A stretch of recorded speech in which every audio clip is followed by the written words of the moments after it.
My old friend, the Count, as we used to call him, made very strange acquaintances at times. Let but a man have plausibility, a point of view, an enthusiasm, he would find in him an eager listener. I confess, however, that these cronies of his were rather disconcerting at times, and I own that seeing him one afternoon in the High Street with a companion even more than usually voluble and odd, I crossed the road to avoid meeting the pair.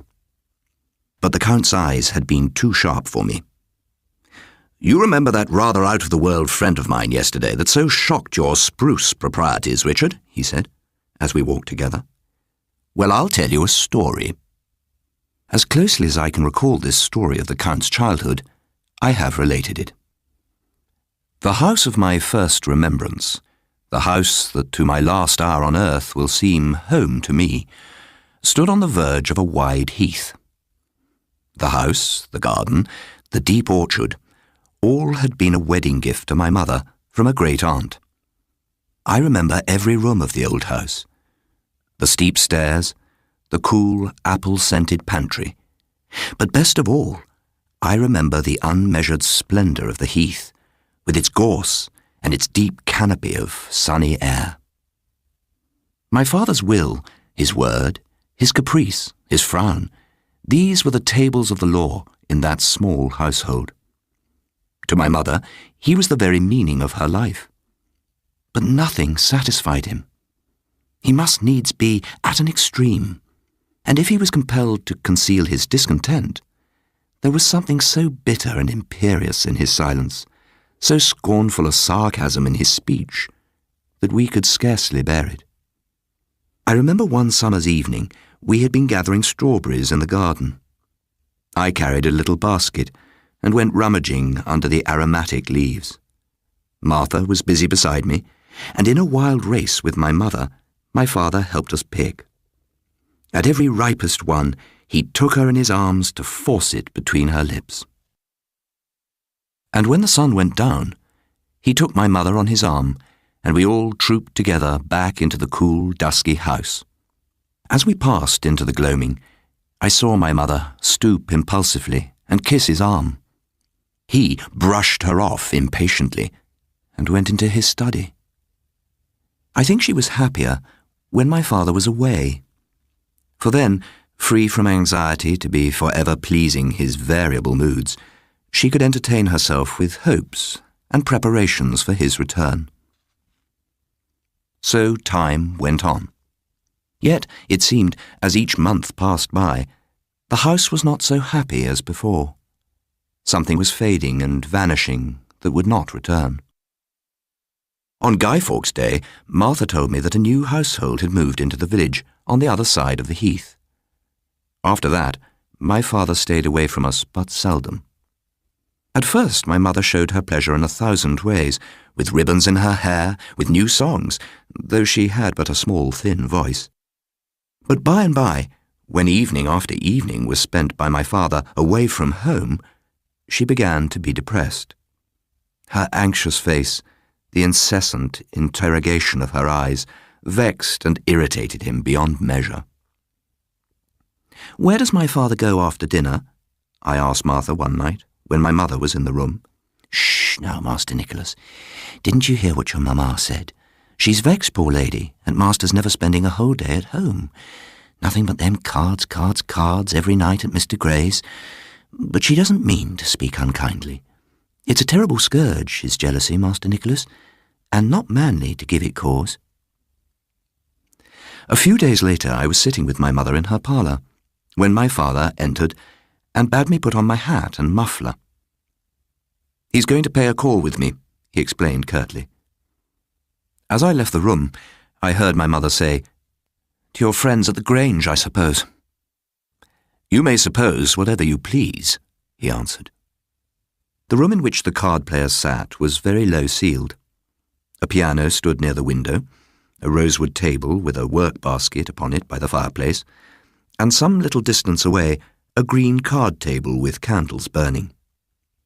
After some while, the door opened, and a lady appeared.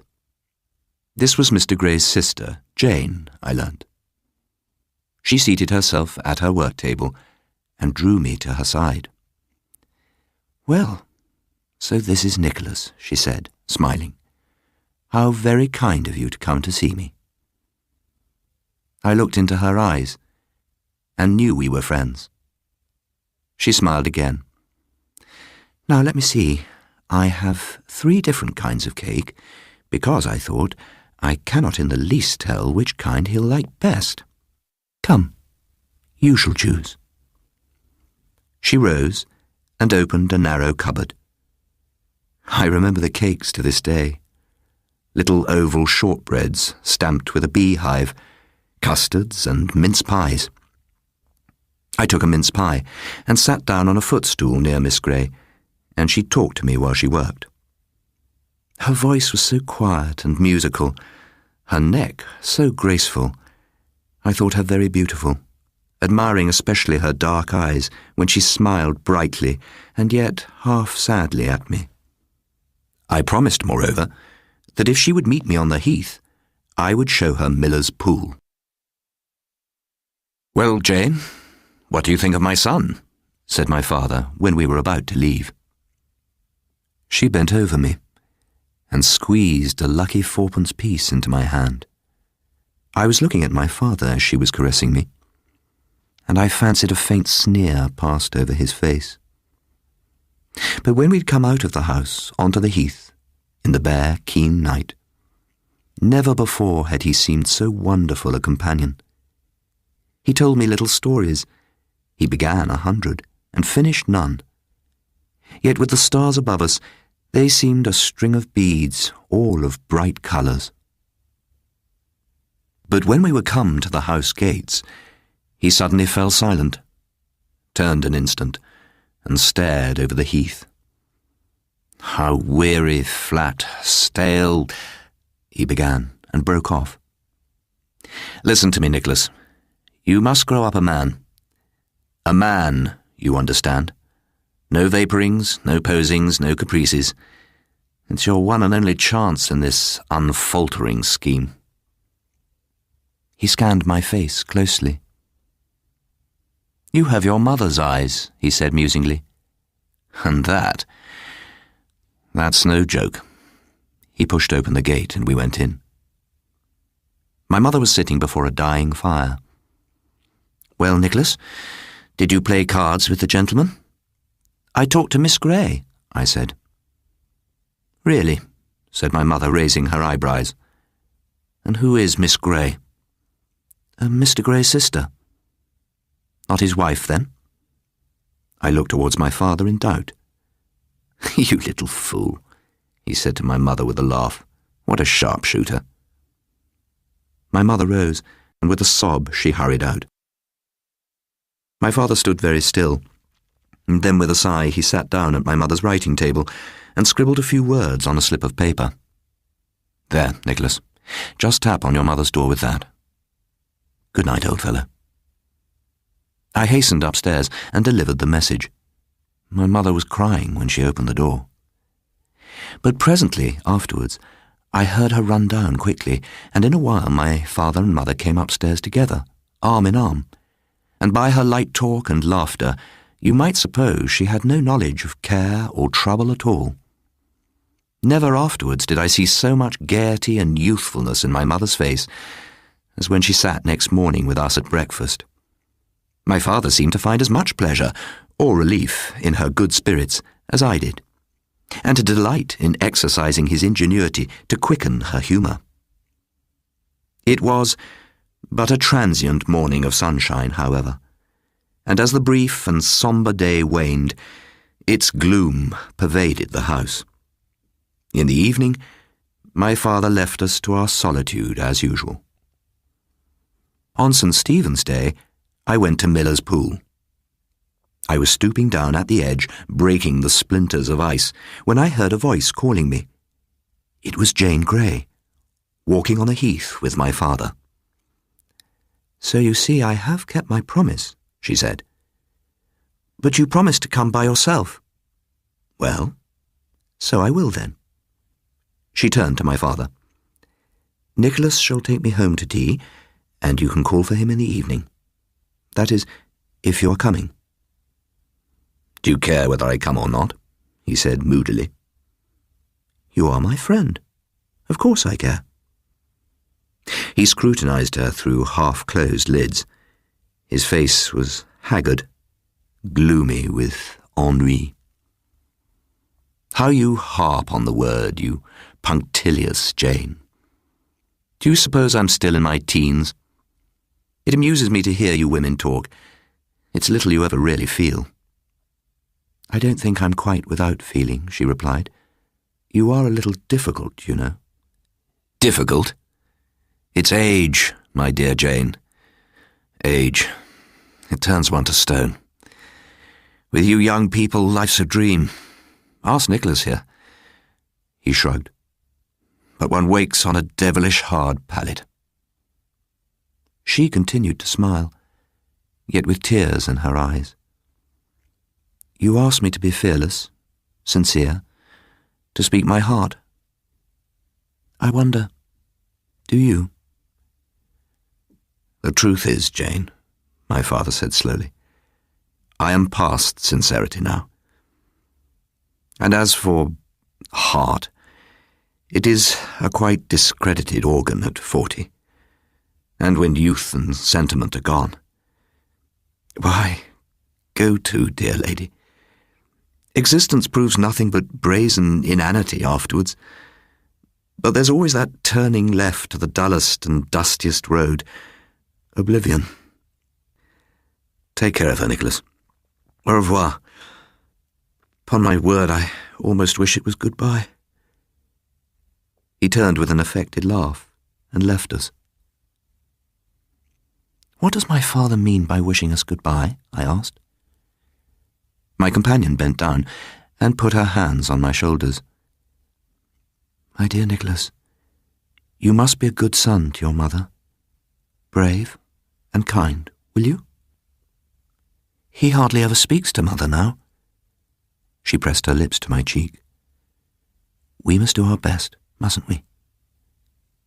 And then we took hands and ran till we were out of breath, towards the distant lights of the Thorns. I had been some time in bed when my mother came into my room. "Where have you been all evening?" she said. "Miss Grey asked me to stay to tea. Did I give you permission to go to tea with Miss Grey?" I made no answer. "If you go to that house again, I shall beat you. You hear me, Nicholas? Alone or with your father, if you go there again, I shall beat you." I didn't reply. But when my mother had gone, without kissing me, I cried noiselessly on into my pillow. Life had become a little colder and stranger. Hardly a week passed now without some bitter quarrel. On St. Valentine's Day, things came to a worse pass than ever. It had always been my father's custom to hang my mother a valentine on the handle of her parlour door, a string of pearls, a fan, whatever it might be. She came down early this morning and sat looking out at the falling snow. He took no notice of her. I think he had not really forgotten the day, for I found long afterwards in his bureau a bracelet, purchased but a week before, with her name written inside the case. Yet it seemed to be the absence of this little gift that had driven my mother beyond reason. Towards evening, tired of the house, I played for a while in the snow. At nightfall, I went in, and in the dark heard angry voices. My father came out of the dining room and looked at me in silence. My mother followed him. "It shall learn to hate you," she cried. "I will teach it every moment to hate and despise you as I hate and despise you." My father looked at her calmly and profoundly. "Very well, then. You have chosen," he said coldly. "It has always lain with you. You have exaggerated, you have raved, and now you have said what can never be forgotten. Pray do not imagine, however, that I am defending myself. I have nothing to defend. I think of no one but myself, no one. Perhaps indeed you yourself... Well, life is... I have done. So be it. He stood looking out of the door. You see, it's snowing, he said, as if to himself. All day long the snow had been falling continuously. My father glanced back for an instant into the house and, as I fancy, regarded me with a kind of strange, close earnestness. But he went out, and his footsteps were instantly silenced. My mother stumbled to the door. "Arthur, Arthur," she cried, "it's St. Valentine's Day. That was all I meant. Come back, come back." But perhaps my father was already out of hearing. As far back as memory carried me, it had been our custom to make a Valentine's feast. This same anniversary had, last year, brought about a tender reconciliation between my father and mother, after a quarrel that meant how little then. And I remember on this day to have seen the first fast-sealed buds upon the almond tree. When I went to the dining room later, my mother was kneeling by the fireside, gazing into the flames. Martha knocked at the door when the clock struck 8. "Dinner is ready, ma'am." My mother glanced at the clock. "Just a little while longer. Tell Mrs. Ryder. Your master will be home in a minute." She rose and placed the claret in the hearth. "Did you hear anything, Nicholas? Run to the door and listen." "It stopped snowing," I said, peering out into the darkness. "But there isn't anybody there, Mother." The hours passed heavily from quarter on to quarter. Already midnight would be the next hour to be chimed. I was still hungry and very tired. The candles began to burn low. Mrs. Ryder retired with Martha. They left me, I think, to be my mother's company. We shared the steaming wine together when they were gone. We said very little, but I looked softly into her grey, childish eyes, and we kissed one another kneeling there together before the fire. But by and by, in the silent house, drowsiness vanquished me.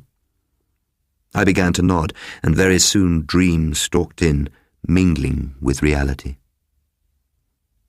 It was early morning when I awoke, cold and miserable in my uncomfortable resting place. My mother was still asleep. I touched her sleeve, and the lids drew back from her eyes. Her face clouded instantly. "What? Nothing, nothing?" And suddenly, in a gush of agony, remembrance of the night returned to her. She hid her face in her hands, rocking her body gently to and fro. I returned to the table, on which was set out the mockery of our Valentine feast. I put a handful of biscuits in my pocket, for a determination had taken me to go out on the heath. A project was also forming in my mind of walking over to the Thorns. I would tell Miss Grey all about my adventure of the night spent in the dining room. So, moving stealthily, I stole unnoticed from the room and ran joyously out into the wintry morning. Already dawn was clear and high in the sky, and snow lay crisp across every surface. As I went on my way, munching my biscuits, I brooded deliciously on the breakfast which Miss Grey would doubtless give me, and almost forgot the troubled house I had left behind. At length, I climbed a smooth ridge and looked down. Before me grew a crimson hawthorn tree that often in past Aprils I had used for a green tent from the showers. But now it was a long expanse of unshadowed whiteness. Nearby, I perceived a figure stretched out along the snow, and knew instinctively that it was my father lying there. The sight did not then dismay me. I felt no sorrow, but stood beside the body, regarding it only with a kind of earnest curiosity, yet perhaps with a remote pity, too, that he could not see me in the beautiful morning. His grey hand lay arched in the snow. A smear of dried blood showed on his darkened face. I understood that he was dead, and had already begun speculating on what would happen in the house now that he was gone, his influence, his authority, his discord. I remembered, too, that I was alone, was master of this immense secret, and that I must go home and tell my mother. My thoughts were suddenly broken in on by Martha Rodd. She stood looking down on me from the ridge from which I had but just now descended. "Look, Martha, look," I cried as she approached. "I found him in the snow. He's dead." And suddenly a bond seemed to snap in my heart. The tears gushed into my eyes, and I clung to the poor girl, sobbing bitterly. "Oh, Master Nicholas," she cried, "what will your poor mamma do now, and him gone?" My father's body was brought home and laid in my mother's little parlour. The house was darkened. My mother was ill, and for some inexplicable reason I connected her illness with the bevy of gentlemen dressed in black who came one morning to the house and walked away together over the heath. Finally, Mrs. Marshall drove up one afternoon from Islington, and by the bundles she had brought with her, I knew that she was come, as once before in my experience, to stay. I was playing on the morrow in the hall when I heard Mrs. Marshall and Mrs. Ryder gossiping on their way up from the kitchen. "No, Mrs. Marshall, nothing," Mrs. Ryder was saying. "Not one word. And now the poor dear lady left quite alone. I knew to my sorrow that there was words in the house, but there, wheresoever you be, there's that. Wasn't there talk of some—" "Talk, Mrs. Marshall? I scorn the word. A pinch of truth in a hogshead of falsehood." But then I was discovered, crouched on the stairs. "And this is the poor fatherless mannikin, I suppose," said Mrs. Marshall. "Well now, and don't you remember me, little man? He ought to now." "He's a good boy," said Mrs. Ryder, "and I hope and pray he'll be a comfort to his poor widowed mother, if so be." They glanced earnestly at one another, and Mrs. Marshall drew a big leather purse from her pocket and selected a bright halfpenny piece.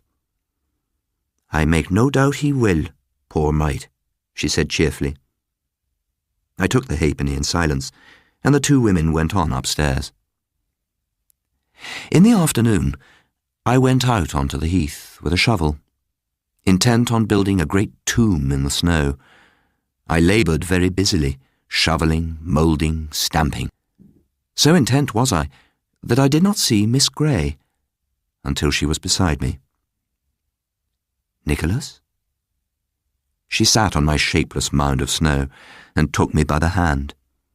Then she drew up her veil, and I saw her face pale and darkened, her dark eyes gravely gazing into mine. "My poor, poor Nicholas. What can I say?" She drew back and looked out over the heath towards the house. "They've put my father in the little parlour. In his coffin, of course. You know he's dead. And Mrs. Marshall's come. She gave me a halfpenny." I took it out of my pocket and showed it to her. "That's very nice," she said. "And look, I'm going to give you a little keepsake too, just between you and me." It was a small silver box that she drew from her muff, and embossed in the lid was a crucifix. "Now, who's given you this?" she said softly, putting the box into my hand. "You. Your friend, Jane Grey," she said. "And now, tell me which room is the little parlour. Is it that window at the corner?" I shook my head. "No, it's at the back. Would you like to see my father?" She started, her dark eyes dwelling strangely on mine. "But Nicholas, you poor lamb, where?" "If you were to come this evening, I would be playing in the hall. Nobody would see you." "Oh, what are you saying?" She stood up, drawing down her veil. "But I'll come. We can both still be loyal to him, can't we, Nicholas?" She walked away quickly. I looked at my silver box with great satisfaction, and after opening it, put it in my pocket and continued my building for a while.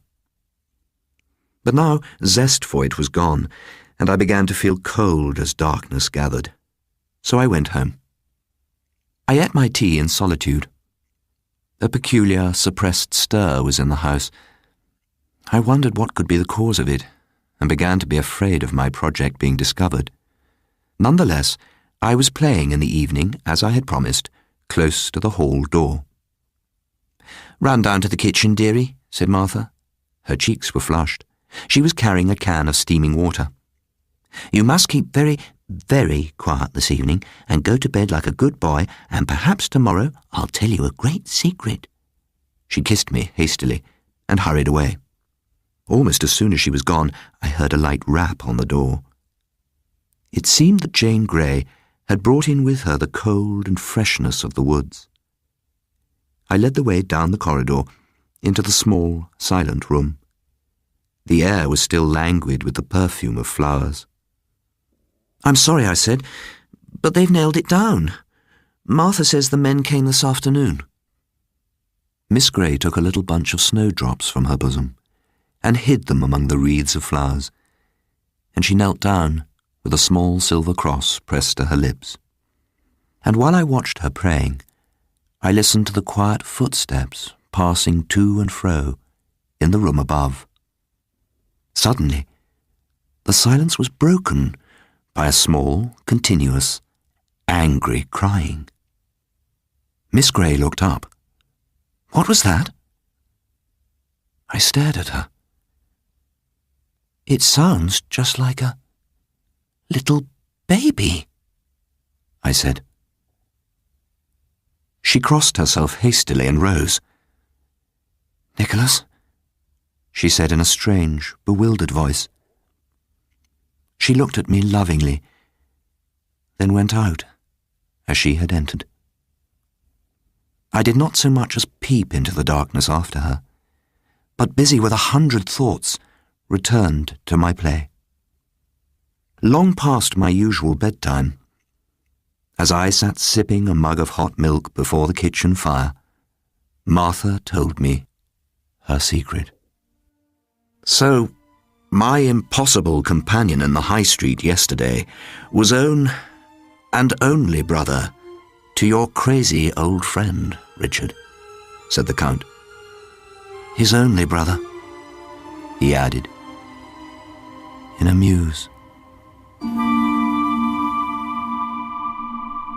The Almond Tree was written by Walter de la Mare and read by Julian Wadham. The producer was Lawrence Jackson.